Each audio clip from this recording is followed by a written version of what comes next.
Dear brothers and sisters, today I thought of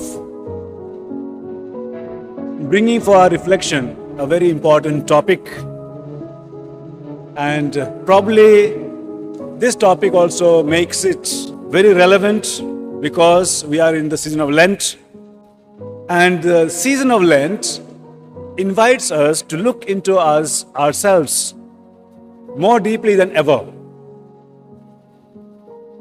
And the theme that I want to dwell today is forgiveness. When we talk of forgiveness, we have our own experiences that come on our way. And the scripture has beautiful promises how to work on it, how to be agents of forgiveness. And yet, because of our human weaknesses, somehow the word of the scripture becomes lesser in power than our own experience. And it is in this context that during these days it's good to reflect on this theme, basing on the word of God. One of the most common expressions that people have when we invite them, especially in moments of retreat or recollection, to forgive, is that until and unless he or she asks pardon of me, I'm not going to forgive. And this is a statement which may look applicable for others, but when we look deep, it is in fact our guiding principle. Until and unless people come and ask for forgiveness, somehow we are not willing to forgive. And even if we are willing to forgive and people come to ask pardon from us, sometimes we want to keep grudge, or we want to punish. We want them to make good for what harm they have done to us. All that applies. Unfortunately, we see very common expression. First time, yes, we forgive. Second time, well, we forgive with conditions. But after third one, there is no forgiveness. That is the world that teaches us the value of the world. But we have in the scriptures ample opportunities and examples wherein the invitation is, if you want to be the true disciple of Jesus, if you want to be a real Christian, a person in whom Jesus dwells, then we will have to make a habit of forgiving people. And it is in that context that Jesus told Peter when he asked, "Teacher, how many times should I forgive my brother if he offends against me? 7 times? And Peter thought in his righteousness that 7 times was already too much. And that's very specific. 7 times? And Jesus says, not 7, I tell you, but 70 times 7. Now, the meaning of that is, every time someone hurts you, every time someone offends you, every time you feel the other person is your enemy, that is the time to forgive. Therefore, not keeping account of the moments of forgiveness. And the moment we begin to count, I forgave you last time, I forgave the previous time, this is the end of it. The moment we begin to count like this, our forgiveness is not a Christian forgiveness. In fact, when we apply to our own life, we can put this aspect of forgiveness into 3 ways. 1, forgiving ourselves. Second, forgiving others. And third, experiencing God's forgiveness. Most of the times we talk of forgiving others and receiving the forgiveness from other people. It's beautiful. And we should focus on that, because that is where our Christian relationship depends. And then also we focus on the forgiveness that we experience from God. But rarely do we take time to look into ourselves and see how unjustified sometimes we are to ourselves, especially connected with our own sinfulness, our own weaknesses, our own failures.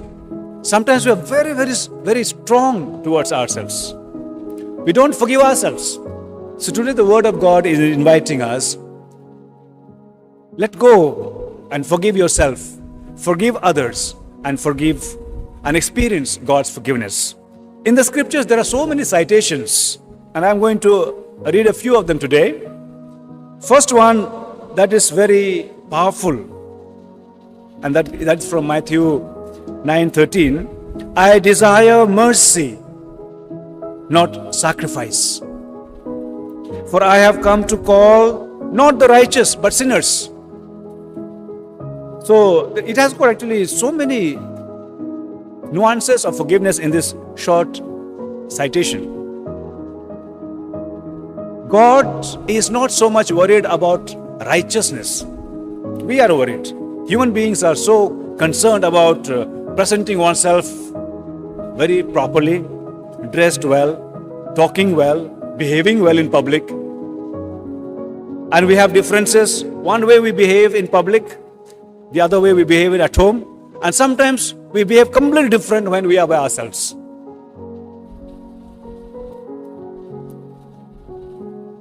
What the Word of God is inviting through this citation is that bring in your life a sort of simplicity or straightforwardness. Be it public or private, whether people are watching or not, bring that straightness in life. When Jesus says, I desire mercy, not sacrifice, meaning is, if our life is not straight, whether people have seen or not, no use of coming with our offerings, because that is just a ritual, meaningless ritual. And that's why Jesus says, you are going to offer your sacrifice, and before the altar you remember, your brother has something against you. You have not offended.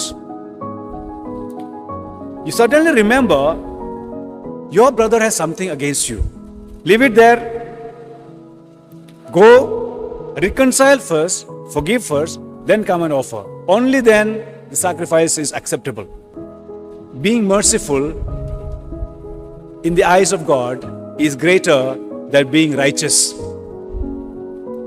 Not only being righteous, even offering great sacrifices, making great sacrifices. These days in the season of Lent, I know all of you are making a lot of fasting and penance and repentance, acts of mortification, and some of them are really heroic. But probably the invitation is, continue doing that, don't give up. But how merciful are you towards people? That has got more value than what great sacrifices you are making during this time of Lent. Again, we find in Luke 23:34, Jesus said, Father, forgive them, for they do not know what they are doing. Forgiveness of God comes from this aspect, that people knowingly don't offend others. And that is our own experience as well, in our own families. Knowingly, nobody wants to offend the other person. Nobody wants to harm the other person. No one wants to put the other people in trouble. Sometimes because of our selfishness, because of our own ego, we do it. And therefore Jesus is saying, when we are caught up with ourselves, we can be blind.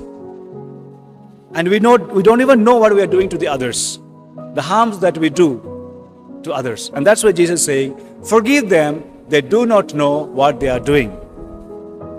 And this statement can be applicable for us too. There are times when it's very difficult to forgive. Probably one of the most difficult virtues of Christians is to forgive. And it doesn't come easy. Sometimes we say, oh, for that person it is easy to forgive, not for me. It is very difficult. And in this, when it is very difficult, not easy, not comfortable to let go and forgive, we need to imitate Jesus. Forgive them, Father, for this person does not know or did not know what he or she was doing to me. In ignorance, the person has done that harm to me. So kind of giving the advocacy for the other person, or speaking on behalf of the other person, in spite of the fact the other person has harmed us. And that is being like Jesus, imitating like Jesus. And therefore, every time, even in very small ways we forgive, actually we become divine. We act like Jesus, we act like God. One thing is to forgive. Second thing is to do something after that. Most often we say, I can forgive, but I cannot forget. It's true. Our memories remain. But the Word of God invites us to do a lot of positive things once the process of forgiveness begins. Once we begin to forgive people, a lot of positive things are required to do. And therefore, Jesus says, do not judge, so that you will not be judged. For with the judgment you make will be the judgment or the measurement used against you. When we begin to forgive, we need to let go and not judge people. That is one of the aspects required of us when we begin to forgive. Not judging, but letting go. Let God take care of that judgment part. Again, Jesus says, the Word of God in Romans 12, 20 to 21 says, if your enemy is hungry, feed him. If he is thirsty, give him something to drink. For by doing this, you will heap burning coals on his head. Do not be overcome by evil, but overcome evil with good. When we do good to our enemies, actually we disarm them. That is what St. Paul wants to say through this passage.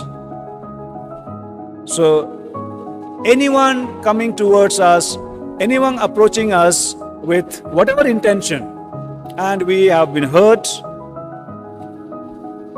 the most common reaction or response is retaliation, and sometimes equal measure, sometimes more than the person who perpetrated did to us. And in that, Jesus is very clear when he says, pray for your enemies. Pray for those who persecute you. Love your enemies. It's not easy. But that is the positive thing you can do. When you consider someone your enemy, someone who is out against you, to pray for them. I would add one more thing. Hope for good and welfare of those people. What do we pray when we pray for our enemies usually? We pray that God may teach them a lesson. We pray that something wrong may happen to them. Something wicked, something evil may happen to them. Some great disaster may come in their life or in their families. That is what we pray. Imagine what a prayer it is. And probably that is why Jesus is telling, we must pray and hope for the good of our enemies. Pray and hope for the people you don't like. Pray and hope for the good of people whom you hate. Pray and hope for the good of people who are out there to pull you down, dishonor you, spoil your name, spread rumors against you. And that is the challenge for us. Do something positive in the process of forgiving. Let's begin to pray and hope for something good to happen in the life of our enemies, people whom we consider our enemies. Again, the Word of God says, do not repay evil for evil or abuse for abuse, but on the contrary, repay with a blessing. It is for this that you were called, that you might inherit a blessing. Here is the secret of being blessed by God.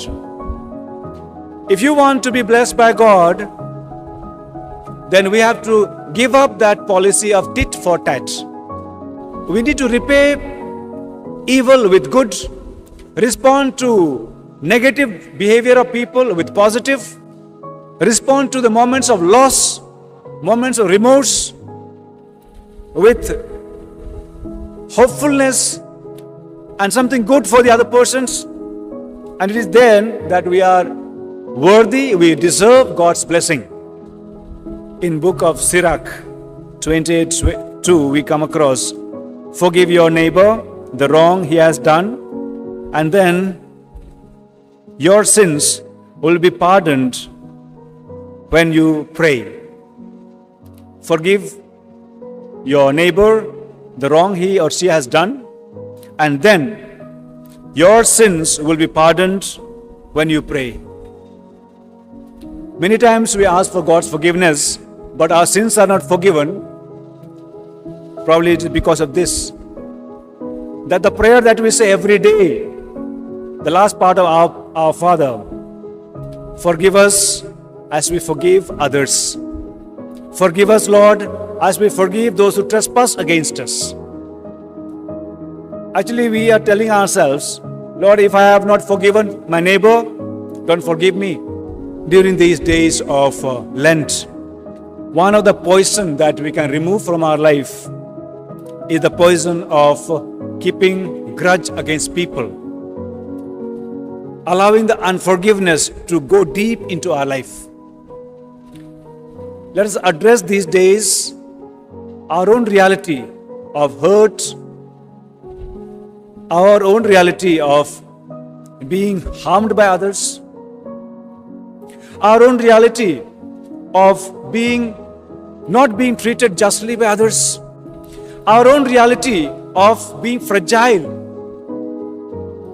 our own reality of being vulnerable in our brokenness. Let's open up ourselves to the Lord, who is always merciful.